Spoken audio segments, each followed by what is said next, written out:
West Berlin, October 1962. The wall is barely a year old. Concrete still drying, watchtowers still incomplete.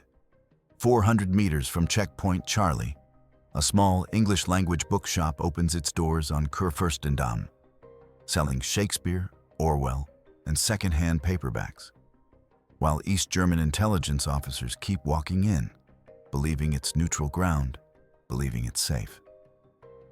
Inside the shelves, behind the spines, and beneath the reading chairs, the shop is wired under Operation Scribe.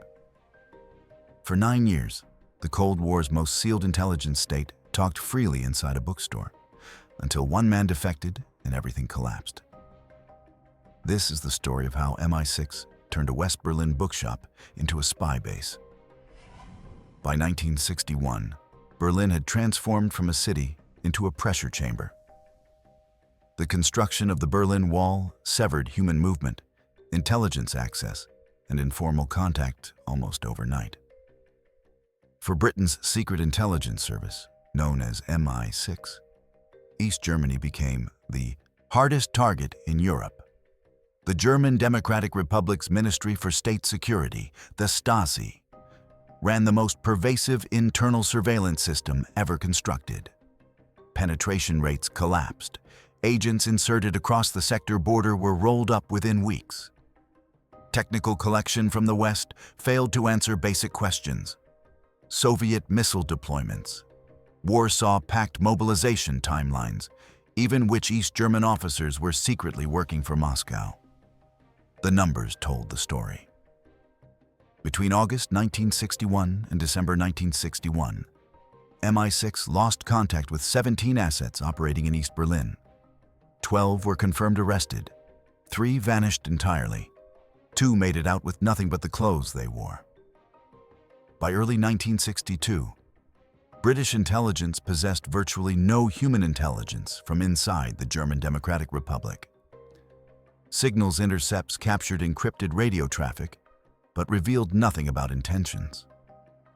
Satellite photography showed military hardware, but not decision-making. The wall hadn't just divided a city. It had blinded an entire intelligence apparatus. Meanwhile, East Berlin's intelligence elite faced a different problem: intellectual isolation. Official censorship cut them off from Western books, journals, and technical manuals necessary for their work. Soviet and East German officers still needed access to English-language literature, economics texts, and cultural material banned at home.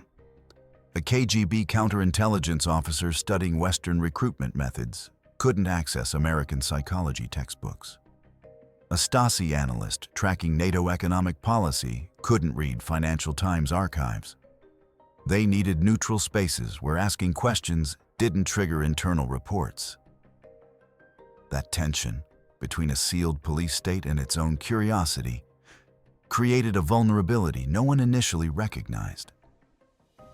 Intelligence officers are trained to avoid pattern. They rotate dead drop locations. They vary meeting times. They never return to the same cafe twice. But humans are creatures of habit, and deprivation creates predictable behavior. By late 1961, intercepted Stasi communications revealed a steady flow of East German academics crossing legally into West Berlin, specifically to access Western literature. They visited university libraries. They browsed foreign bookshops. They purchased banned texts and smuggled them back across the border in hollowed briefcases. MI6 analysts in London recognized the pattern first. If East German officers were intellectually starved, they would seek intellectual nourishment. If they needed books, someone had to sell them books. And if that someone worked for British intelligence, proximity became inevitable. British intelligence doctrine in the early 1960s emphasized long-term access over rapid extraction. Known internally as benign presence collection, the idea was straightforward. Don't chase secrets. Build environments where secrets surface naturally. After failed attempts to insert agents across the sector border, and compromised signals intelligence sites, MI6 planners reframed the problem entirely. If East German and Soviet officers wouldn't meet spies, would they meet booksellers? The obstacles were immense. Any commercial front near the wall would be monitored by Stasi spotters logging customer traffic. Foreign ownership raised immediate suspicion. Technical surveillance risked exposure if discovered. And above all, the operation required patience. Years, not months, before yielding actionable intelligence. Most operations delivered results within weeks or faced cancellation.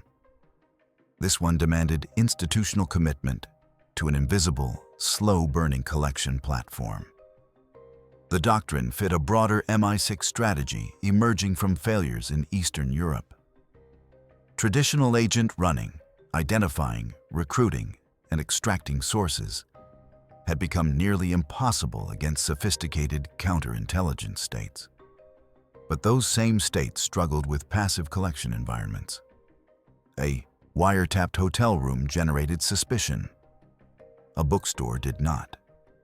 The challenge was creating a space convincing enough that trained intelligence officers would lower their guard. Despite these challenges, planners identified an opportunity. West Berlin hosted dozens of English-language bookshops serving the Allied military presence, diplomatic community, and German academics. One more would attract no attention. The key was location. Close enough to the wall to be accessible from the east, visible enough to appear legitimate, but not so obvious it screamed intelligence operation. By February 1962, MI6 field officers had surveyed 17 potential sites along Kurfürstendamm, the commercial boulevard running parallel to the sector boundary. Most were unsuitable. Too small, too visible, wrong ownership structure. Then Station Chief Harold Grayson identified an existing bookshop operating under the name Shakespeare Company, a small two-story establishment with a rare book section, steady if modest customer traffic, and an aging German owner ready to sell. The trigger came when intercepted. Stasi reports confirmed what analysts suspected. East German intelligence officers were crossing into West Berlin to purchase Western literature. One report mentioned Shakespeare Company by name. The shop was already on their mental map. It was already trusted. MI6 moved from theory to execution. Within 6 weeks, authorization for Operation Scribe arrived from London. The name derived from medieval scribes who controlled access to written knowledge. The metaphor was deliberate. Whoever controlled the books controlled the conversation, and whoever controlled the conversation could listen. The human element began with the shop's future owners. MI6 needed operatives who could sustain a convincing civilian identity for years without arousing suspicion. They selected 2 officers, Thomas Ashford, a 42-year-old former publisher with genuine experience in London's literary trade, and Catherine Drummond, a 36-year-old translator fluent in German, Russian, and Polish. Both had served in Eastern Europe. Both understood the rhythm of long-term cover operations. During the planning phase, Ashford experienced what operational psychologists call legend drift, the psychological blurring when false identity feels more real than the original. In a March 1962 briefing, he described the sensation to his handler. "I find myself thinking about inventory management more than intelligence collection. I worry about whether customers will like the new Penguin editions. It's unsettling." The assessment noted that this wasn't a liability, but an asset. The best cover identities weren't performed, they were inhabited. But the mission continued, and Ashford's concern about authenticity would prove operationally valuable. On the other side of the wall, those who would become targets remained unaware. Intercepted communications from April 1962 reveal a Soviet cultural attaché named Viktor Sokolov discussing his daughter's upcoming birthday with his wife. He wanted to find her an English-language edition of Pride and Prejudice, unavailable in East Berlin. The transcript shows nothing operationally relevant, just a father trying to buy his daughter a book. When the shop opened 6 months later, Sokolov would be among its first customers. The personal detail mattered because it explained his presence. He wasn't conducting espionage. He was being a father. By May 1962, all elements were in position. The Swiss holding company had completed the purchase. Ashford and Drummond had relocated to West Berlin under civilian credentials. Technical specialists from MI6's A branch had assessed the building's infrastructure. But first, one critical element needed resolution. The shop had to look, feel, and function exactly like what it claimed to be, a legitimate bookstore. Because any customer, at any time, might be a Stasi spotter testing whether it was a front. The operation entered its execution phase on May 14, 1962. At 0900 hours, solicitors in Zurich finalized the sale of Shakespeare Company to Helvetia Handels AG, a Swiss holding firm established 3 weeks earlier for this sole purpose. The transaction appeared routine. Aging owner retires, new management takes over, business continues.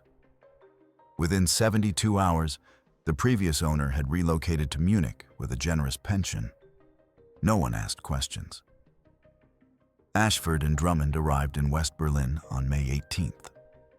They introduced themselves to neighbors as British expatriates seeking a quieter life than London offered. The story held because it was partially true. Both carried genuine publishing credentials. Both spoke about books with authentic passion. The deception wasn't in what they said, but in what they didn't mention. The infrastructure required surgical precision.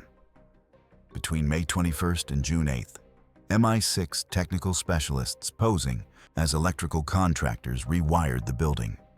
Walls were stripped to accommodate low-voltage listening lines, running from the shop floor to a concealed recording room on the 3rd floor, officially listed as unused storage.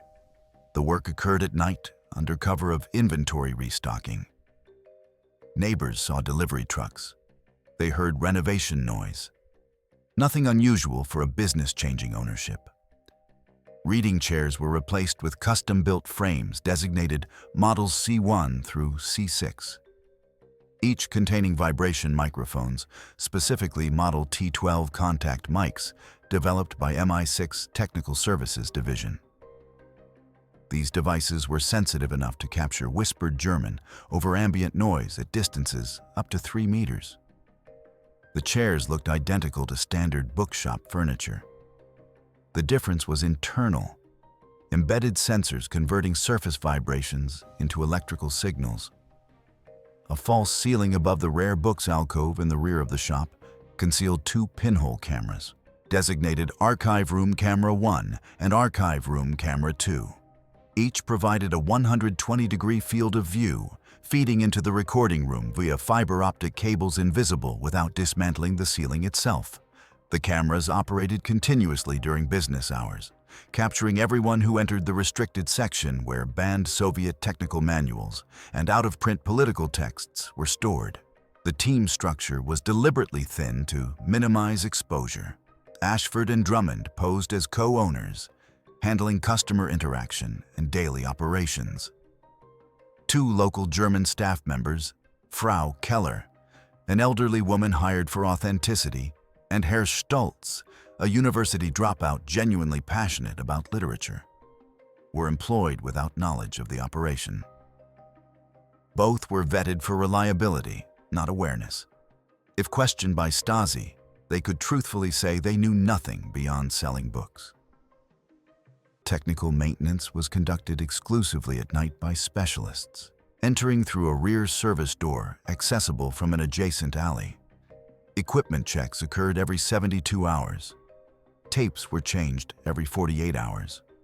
All recordings were duplicated immediately, with one set stored in the building and another exfiltrated weekly via diplomatic pouch labeled as publishing contracts bound for London. Communication protocols were absolute. Ashford and Drummond never discussed intelligence matters inside the shop. All operational communication occurred in a safe house 3 kilometers away in the Charlottenburg district. The shop itself was treated as perpetually hostile. Assume everything is heard, everything is watched, everything is recorded. This discipline protected the operation when, in November 1962, a Stasi technical team entered the shop posing as customers and conducted a covert sweep for listening devices. They found nothing because the operatives themselves believed the shop was clean. By September 1962, Shakespeare Company reopened to the public. The hours were unremarkable. 1,000 to 1,800 hours, Monday through Saturday. The inventory was genuine. Shakespeare, Orwell, Hemingway, technical manuals, philosophy texts, second-hand paperbacks. Prices were competitive. The staff was friendly but not intrusive. Nothing suggested anything beyond a small business catering to West Berlin's international community. The first month generated zero intelligence. Customers browsed, customers purchased, customers left. No one from the East appeared. Planners in London grew anxious. The operation was expensive, slow, and delivering nothing. Then, in early October, the first breakthrough arrived, not from espionage, but from boredom. An East German graduate student named Klaus Richter entered the shop on October 9th, asking for banned sociology texts. He was 24, nervous, checking over his shoulder constantly. Ashford treated him like any customer, polite, helpful, uninterested in his reasons. Richter purchased 2 books and left. The interaction lasted 8 minutes. Microphone C2 captured everything. Analysis revealed nothing operationally valuable, just a student seeking academic material unavailable in East Berlin. But Richter returned on October 16th, then October 23rd. By November, he came weekly, always asking for books, always paying cash, always looking nervous. The pattern was clear. He trusted the space. Others followed. In mid-November, 2 Soviet cultural attachés from the KGB's Berlin station entered together, browsing quietly, speaking Russian in low tones. They purchased nothing. Ashford noted their presence, but didn't react. The rule was absolute. Let them speak first. Let them feel in control. Never push conversation, never take notes in front of them. Chair C4, positioned nearest the philosophy shelf, captured their conversation. Archive room camera 2 recorded their faces.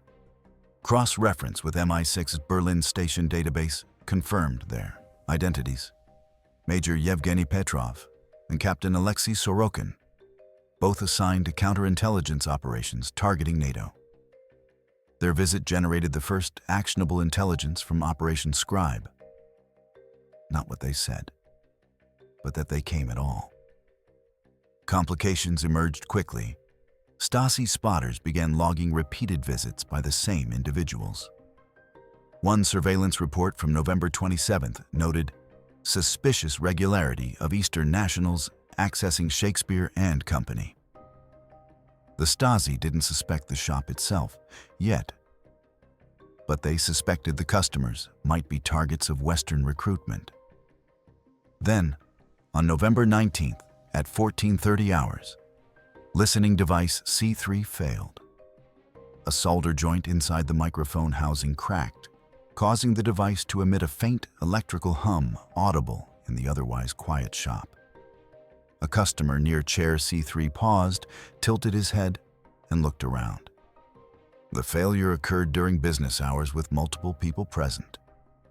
Within 90 seconds, Technical Monitoring Officer Sarah Brennan, stationed in the third-floor recording room, activated Protocol Nightjar.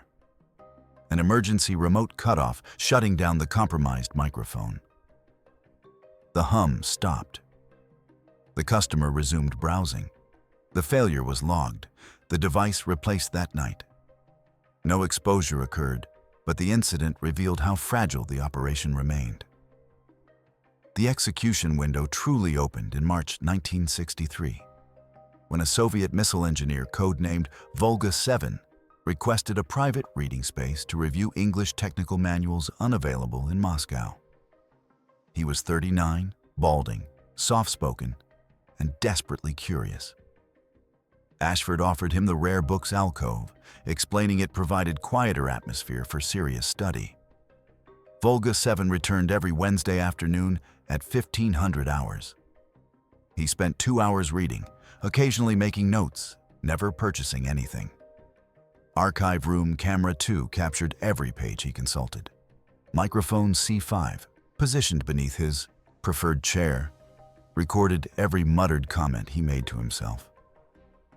Over 6 months, Volga 7 provided detailed insights into Soviet missile guidance systems, propellant chemistry, and targeting protocols.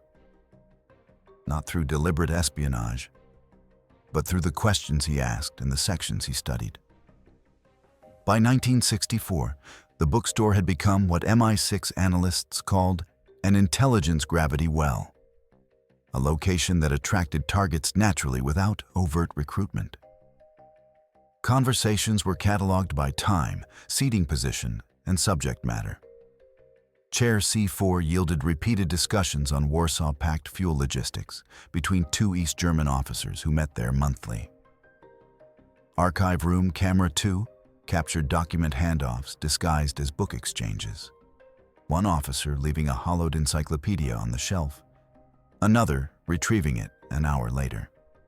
Dead drops were introduced slowly, carefully, only after customers had established regular patterns. Hollowed encyclopedias appeared on the second shelf from the floor in the history section, designated drop site Epsilon. Volume letters rotated every 30 days. Volume E in January, Volume F in February. The system allowed secure communication without face-to-face contact. An officer could leave a message or document, knowing his contact would check the correct volume. The critical vulnerability wasn't technology or tradecraft. It was ego. Intelligence officers are trained to maintain operational security, but humans crave recognition. After months of visits, customers began to relax. Jackets came off, voices lowered, guard dropped. One Stasi major openly discussed double agents embedded in West German trade unions while sitting in chair C6 on July 12, 1966. He spoke for 43 minutes, naming 5 specific individuals, their cover identities, and their reporting schedules. The recording was transcribed within 12 hours and disseminated to Allied services within 48. In July 1966, KGB officer Colonel Dmitry Kuznetsov entered the shop at 16:20 hours and settled into chair C4 with a colleague. They discussed recent redeployments of Soviet intermediate-range missiles from East Germany to Poland. Kuznetsov, frustrated by the limitations of official maps, sketched the deployment zones on scrap paper to illustrate his point. He threw the paper away when leaving. The sketch was recovered from the wastebasket after closing, photographed, and reconstructed. Combined with audio description captured on microphone C4, analysts produced detailed maps of Soviet missile positions that informed NATO contingency planning for the next 18 months. All data was exfiltrated weekly by a diplomatic pouch. Recordings were labeled as publishing contracts between Shakespeare Company and London-based literary agencies. Documents were photographed and embedded in book shipment invoices. The system ran without interruption for 7 years. By 1968, intelligence from the shop was informing high-level NATO strategic assessments. When Soviet forces invaded Czechoslovakia in August 1968 to suppress the Prague Spring, Intelligence from Operation Scribe confirmed Soviet non-escalation intentions toward West Germany. Conversations captured in June 1968 revealed Warsaw Pact logistics focused entirely on Czechoslovakia, with no parallel preparations for expanded operations. This intelligence allowed NATO commanders to avoid overreaction that might have triggered broader conflict. The shop never closed, never changed tone, never deviated from its cover. Ashford and Drummond remained in character every hour of every day, even when alone. The discipline was absolute because the Stasi never stopped watching. Surveillance teams rotated, new spotters appeared. Customer lists were cross-referenced against known intelligence personnel. But the shop itself remained untouchable because it never did anything suspicious. That discipline extended to recruitment decisions. MI6 officers identified 12 potential agents among regular customers between 1963 and 1970. They recruited none. The shop's value as a listening platform exceeded its value as a recruitment site. Approaching even one customer risked exposure. The calculation was clear: passive collection over active recruitment. The human toll emerged slowly. In a January 1967 debriefing, Catherine Drummond described the psychological strain of sustained cover work. "You stop knowing where the performance ends. I dream about inventory. I wake up worried about whether we ordered enough poetry collections. The mission is consuming the person I was." Post-operation psychological assessments noted significant identity dissociation among long-term cover operatives. But the mission continued. For the targets, consequences were different. Viktor Sokolov, the Soviet cultural attaché who bought books for his daughter, became a regular customer. He never discussed operational matters in the shop. He remained a father buying books. When the operation ended, he never knew he'd been recorded. The question of whether that ignorance was mercy or violation remains unresolved. By early 1971, Operation Scribe had been running for 9 years. It had produced intelligence on Soviet missile deployments, Warsaw Pact logistics, East German counterintelligence operations, and KGB recruitment methods. It had identified double agents, confirmed NATO threat assessments, and provided strategic warning during the Prague Spring crisis. It had never suffered a compromise, never lost an operative, never failed a security review. Until February 1971. The end came quietly and suddenly. On February 9, 1971, a mid-level East German counterintelligence officer named Werner Vogel defected in Vienna. He walked into the British embassy at 1000 hours, carrying nothing but a briefcase and a desire to leave. During initial debriefing, he mentioned an English bookshop near the wall known internally within Stasi counterintelligence circles as compromised. He provided no specifics, no names, no technical details, no confirmation of how the compromise occurred. Just the awareness that the shop existed and that it wasn't what it appeared. Within 72 hours, customer traffic from the east vanished. No arrests were made. No confrontations occurred. Officers who had visited weekly simply stopped coming. The silence was absolute and immediate, suggesting coordinated internal warnings. The Stasi had concluded the shop was hostile but lacked evidence for prosecutions. Instead, they quarantined it, marked it as forbidden territory, and moved on. MI6 Station Chief Harold Grayson received notification from London on February 14th. Terminate Operation Scribe immediately. No phased withdrawal, no gradual shutdown, immediate cessation. The risk of maintaining a burned operation outweighed any remaining intelligence value. Equipment was removed in 3 nights between February 16th and February 18th. Technical specialists entered through the rear service entrance after midnight. dismantling microphones, cameras, recording equipment, and wiring. By dawn on February 19th, the shop was clean. Models C1 through C6 were replaced with ordinary chairs. Archive room cameras 1 and 2 were extracted, ceiling panels restored. The third-floor recording room was emptied, repainted, and returned to storage. On February 22nd, Ashford and Drummond informed staff they were selling the business and returning to London.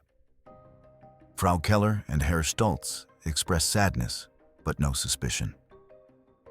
A legitimate German buyer was located within a week, a retired schoolteacher seeking a second career. The transaction was genuine, transparent, irreversible. By March 5th, Shakespeare Company had new ownership. Officially, nothing happened.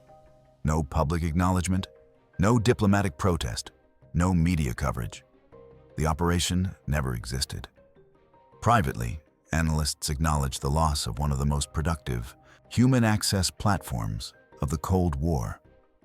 Final assessments calculated that Operation Scribe had generated over 4,000 hours of recorded conversations, identified 63 intelligence officers from Soviet and East German services, confirmed 17 double agents operating in Western Europe, and provided strategic warning that prevented potential NATO overreaction during the 1968 Czechoslovakia crisis.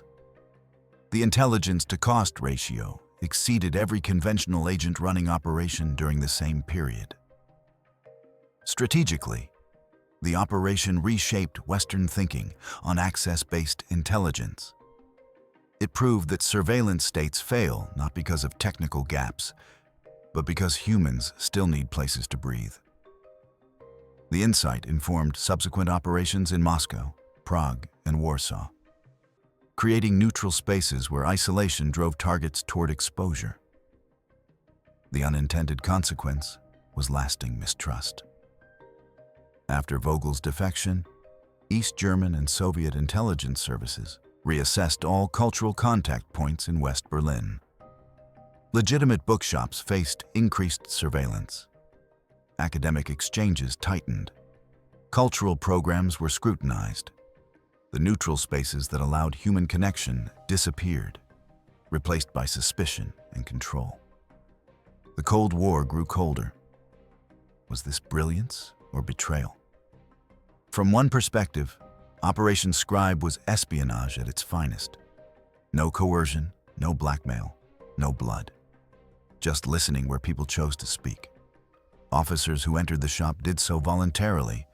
They weren't tortured for information. They weren't threatened. They simply talked in a place they mistakenly believed was safe.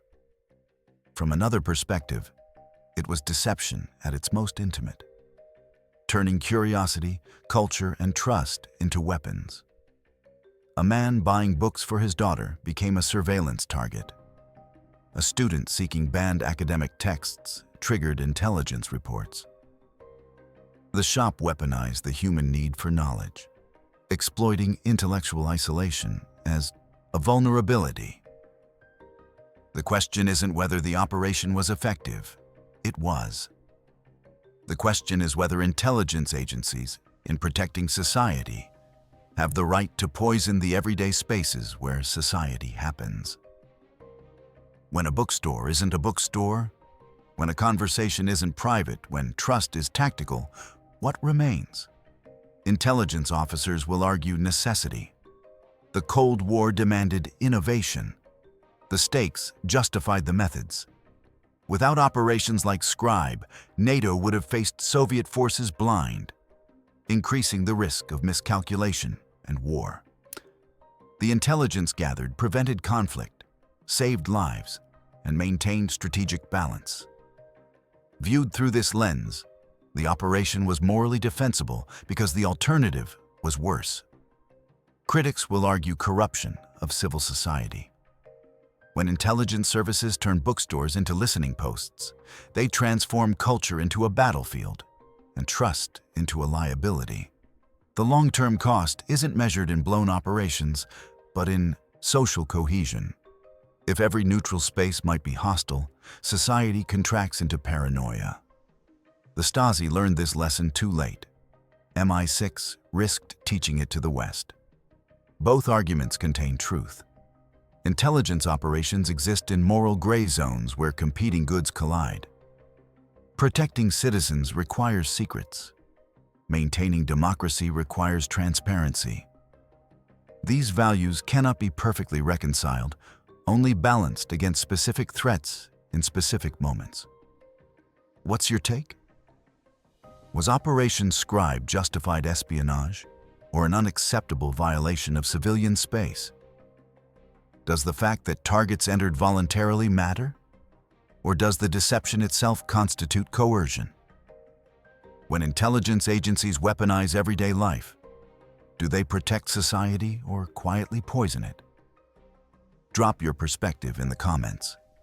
If this story made you reconsider where espionage ends and society begins, hit that like button and share this with someone who needs to question what trust actually means in a world where bookstores listen.